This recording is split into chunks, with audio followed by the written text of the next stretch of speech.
Guy de Sertine, merci. Évidemment, nous avons débordé un peu, mais c'est tellement passionnant que je ne peux pas vous couper. Je suis désolé. Alors, mais il va y avoir... des surprises, mais il y a des questions. Alors, moi, je ne les connais pas. Alors, des questions qui sont arrivées de nos internautes. Alors, on ne peut pas malheureusement toutes les prendre. On va en prendre une, là, une première, vous la voyez. Que reste-t-il des réformes du début du quinquennat ? Et faut-il faire une pause dans les réformes en France ? Alors, on pense évidemment à la réforme des retraites, mais il y en a certainement d'autres. C'est vrai que ce monde a tellement changé entre le discours d'il y a 4 ans, 4 ans, et puis maintenant, qu'est-ce que vous en dites ? Donc là, vous avez une question qui peut être posée par un politique. En disant, vous comprenez, j'ai l'élection en 2022, qu'est-ce que je fais, C'est peut-être un politique. C'est peut-être un politique, vous voyez, qui est en train de dire, non, mais là, je pense qu'il faut réfléchir, comment je peux me faire élire. Bon, ça, c'est pas du tout mon problème. Moi, je suis pas du tout politique, je suis juste en train de vous parler de ce qu'on observe et de la manière dont on doit gérer ça. La manière dont on veut gérer ça, ce qu'on disait tout à l'heure, c'est un changement d'une profondeur incroyable, que même la question de réforme ne suffit pas. Là, la question de réforme ne suffit pas. Quand on est tout d'un coup en train de dire vous mettez tout le monde en télétravail, on a vu très très bien le problème. Vous voyez, pour parler d'une réforme qui est une réforme pourtant qui avait été le cœur du début du quinquennat, la réforme du droit du travail. Mais c'est que tout d'un coup, le droit du travail est en train de connaître un bouleversement insensé. À quel moment vous arrêtez de travailler ? Ça a été une des grandes questions sur le télétravail. En fait, j'y pense beaucoup plus parce que j'ai pas les temps de transport. Oui, d'accord, c'est mieux que tu n'aies pas les temps de transport. Oui, mais quand même, j'y pense plus. Mais alors, est-ce que c'est du temps de travail ? Est-ce que tu étais en heures complémentaires ? Est-ce que je vais pouvoir mesurer ça ? Tout d'un coup, vous vous rendez compte, c'est pas une réforme, c'est un bouleversement qu'il va falloir faire. Et là, je prends cet exemple, vous en avez 100 000 comme ça. Quand on est effectivement sur la question de la dette, sur la question des retraites, sur la question de l'âge qui va être de plus en plus long, comment on va faire, comment on va gérer tout ça, c'est pas des réformes, ce sont des bouleversements. Alors là, effectivement, du point de vue politique, c'est compliqué. Parfois, je dirais, l'électeur, il préfère qu'on lui raconte dans l'oreille mais non, t'inquiète pas, et confiance, vous voyez, K.A., hein, vous voyez, dans la livre de la jungle, et confiance, t'inquiète pas, rien va changer, etc. Tu vois, vote pour moi. Bon, puis après, quand vous avez voté, le gars dit, bon, bah, enfin, le gars, la fille, hein, en disant, oui, bah, en fait, non, vous comprenez, c'est les Chinois, c'est les Américains, c'est le monde, enfin, c'est plein de gens méchants, mais on est obligé de changer. Non, je crois qu'il faut entendre que nous sommes dans un bouleversement, donc c'est pas des réformes, c'est des bouleversements qui vont se poursuivre. La vraie question qui se pose, à la limite, quand on est en disant, est-ce qu'il faut faire une pause ? Non, pas de pause, surtout pas de pause. En revanche, il faut réfléchir à la manière dont personne ne reste en dehors du chemin. Donc, quand on accélère les bouleversements, quand on est en train de parler du digital, la fracture digitale, c'est pas quelque chose d'abstrait. Quand on est en train de parler d'une augmentation de l'appauvrissement, c'est pas quelque chose d'abstrait. Donc là, il y a une vraie question à poser, mais c'est pas à dire ah bah du coup on change plus. Non, c'est dire il faut faire de plus en plus de changements. Comment faire pour que ce soit acceptable ? Et ça, c'est quelque chose d'absolument capital. Là, pour le coup, pour moi, c'est, je dirais, la notion la plus élevée de la politique. C'est-à-dire arriver à ce que personne ne reste en dehors du chemin et qu'en même temps on ait une stratégie, qu'on ait un but, qu'on comprenne que le changement, il n'y a pas le choix, que ce bouleversement c'est quelque chose de positif, mais qu'effectivement pour que ce soit positif, il faut que ce soit positif pour tout le monde. Une autre question. C'est presque la politique en disant ça. Oui, alors une autre question, alors plus terre à terre, on va dire, il y a 100 milliards d'euros épargnés, enfin en tout cas non consommés, plus exactement. Qu'est-ce qu'on doit en faire en priorité là ? Je sais pas, comme ça. Selon donc là, vous avez évidemment la balance, hein, c'est-à-dire 100 milliards de plans de relance, 100 milliards d'euros épargnés. Bah oui, vous dites, bah, en fait, ça va. Hein. L'économie française, elle dit qu'elle fait un plan de relance, mais nos braves Français, ils ont mis de côté, pendant le confinement et juste après, l'équivalent du plan de relance. Il y a 6 000 milliards d'épargne en France. Hein. Exactement. Hein, là, on a rajouté... pas dans les chiffres. Oui, on est peut-être un tout petit peu optimiste. Mais quand 5 500, même. Enfin, en tout cas, on est sur ces niveaux. Là, 100 milliards quand même en 3 mois. Quoi. Je veux dire, c'est pas rien. Donc, principalement sur des livrets de caisse d'épargne, c'est-à-dire on voit bien les gens ont peur, cherchent de la liquidité. Ils n'ont pas envie de dépenser parce que, bon, évidemment, ils ont peur. Et là, on revient à la question tragique, hein, quand même, en disant si la maladie me frappe, si je perds mon emploi, si mon entreprise ferme, qu'est-ce qui se passe ? Donc là, j'ai effectivement cette prudence et j'ai cette question de dire, mais au fond, là, si je ne consomme pas, si je n'utilise pas, je fais quoi avec ? Et on voit bien qu'effectivement, on ne sait pas quoi à faire. Que faire des 100 milliards épargnés en priorité ? Et là, par rapport à ce que je vous ai dit, vous avez compris, il n'y a qu'une chose à faire, investir. Investir massivement. 100 milliards, c'est rien à côté du besoin d'investissement que nous avons. C'est-à-dire là, quand on est en train d'investir, c'est ce changement de monde qu'il va falloir mettre en œuvre, on va dire, dans toutes les strates de la société française.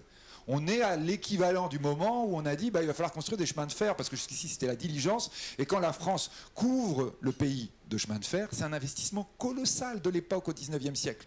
Quand au 20e siècle on dit on va basculer dans l'automobile, je ne sais pas si on se rend compte aujourd'hui de l'effort d'investissement que ça a représenté pour nos aînés. Ben, c'est ça qui est devant nous, x3, x4. C'est vraiment ce type-là de calcul qu'on fait aujourd'hui. C'est un tel bouleversement par rapport à ce qu'on a connu qu'il va falloir investir massivement. Donc ça veut dire quoi? Ça veut dire que les 100 milliards, il ne faut pas qu'ils servent à payer de la dépense du quotidien, ça fait aucun doute. C'est ce sur quoi je me bats quand je suis sur les questions de finances publiques, en disant finances publiques, si c'est pour payer de la dépense, c'est une catastrophe. Si c'est pour payer de l'investissement, c'est capital. Et là, pour le coup, l'investissement, il va falloir vraiment le choisir, le sélectionner pour que ce soit le bon investissement. L'investissement qui corresponde aux grands défis que peut avoir notre pays, que peut avoir notre Europe, que peut avoir notre Occident. Les sociétés de gestion sont quand même sur le créneau. Il y a des fonds santé, des fonds biotech, des fonds infrastructure aujourd'hui qui sortent. C'est vers là qu'il faut ce type de fonds qu'il faudrait plus que vers des fonds en euros finalement. Oui, on va faire le calcul, combien vous avez. Parce que oui, vous avez ces sociétés. Oui, d'accord, ça représente combien? C'est peanuts. C'est vraiment très très peu. C'est-à-dire qu'on n'est pas du tout à l'effort, au niveau de l'effort que l'on souhaite. Et encore énormément de gens. Donc soit ils mettent je dirais, dans le carnet de caisse d'épargne parce qu'ils ne veulent plus mettre dans l'assurance vie, qui est le placement préféré des Français.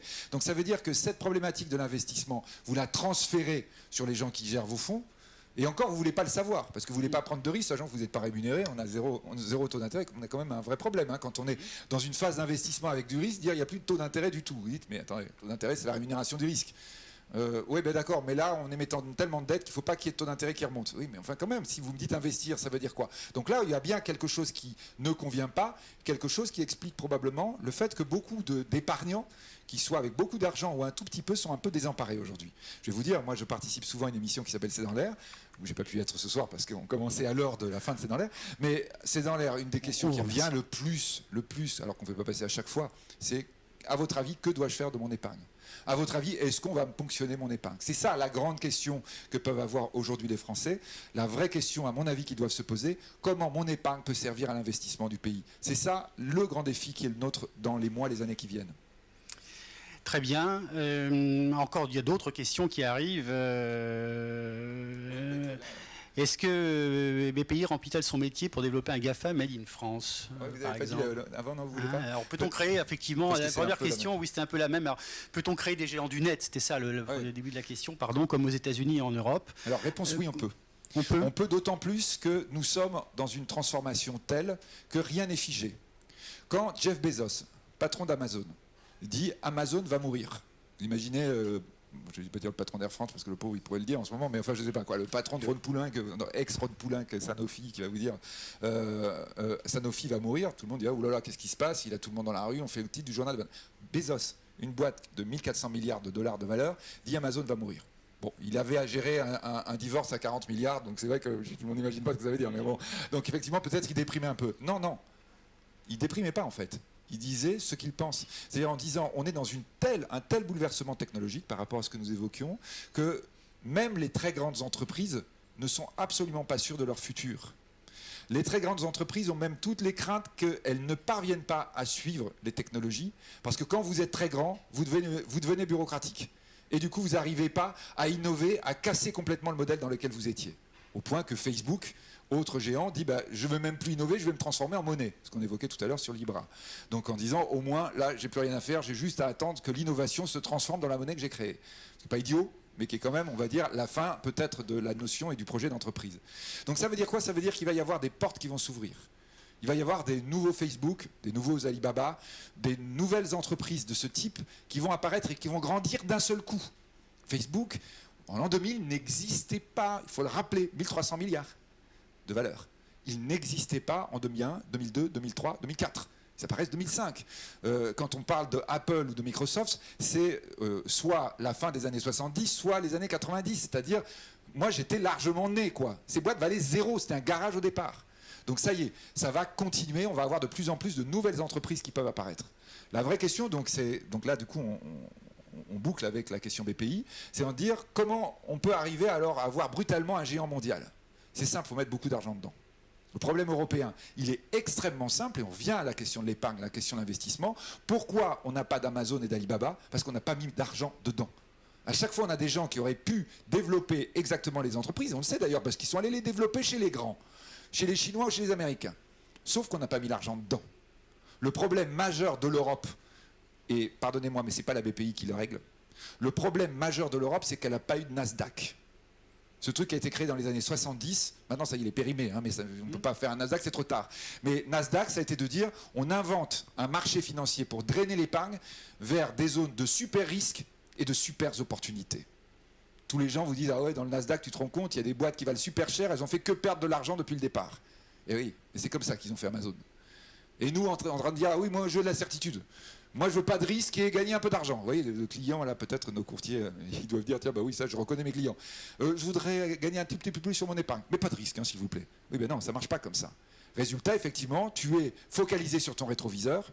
Tu dis, bah, j'ai un placement de bon père de famille, y compris dans les entreprises, qui est quand même, on va dire, normalement l'aberration complète. Une entreprise, c'est pas un placement de bon père de famille. Par définition, ça doit être quelque chose qui prend du risque. Donc en Europe, on ne va pouvoir le faire que si effectivement nous acceptons de prendre du risque avec notre épargne. Et là, pour le coup, vous voyez, c'est pas qu'un problème français. Les Allemands sont exactement devant le même problème. Les Anglais un tout petit peu moins, mais quoique, ils n'ont pas de boîte à 1000 milliards non plus. Ils ont d'autres problèmes en ce moment. Ce que vous dites dans cette réponse, c'est que c'est pas forcément besoin de créer un Amazon. Il faut créer autre chose. Exactement. Si vous espérez créer un Amazon ou un Google, vous avez déjà 12 trains de retard. C'est ça, c'est trop tard. En revanche, j'en sais rien, si vous êtes en train de regarder les grandes entreprises de l'intelligence artificielle qui sont en train d'apparaître, voire même, vous voyez, Tesla. Tesla vaut 200 milliards, enfin valait 200 milliards. Volkswagen vaut 70 milliards. Enfin, il y a un truc qui ne va pas. Ils produisent pratiquement 11 fois moins de voitures, mais parce qu'ils sont effectivement dans quelque chose d'autre, de différent.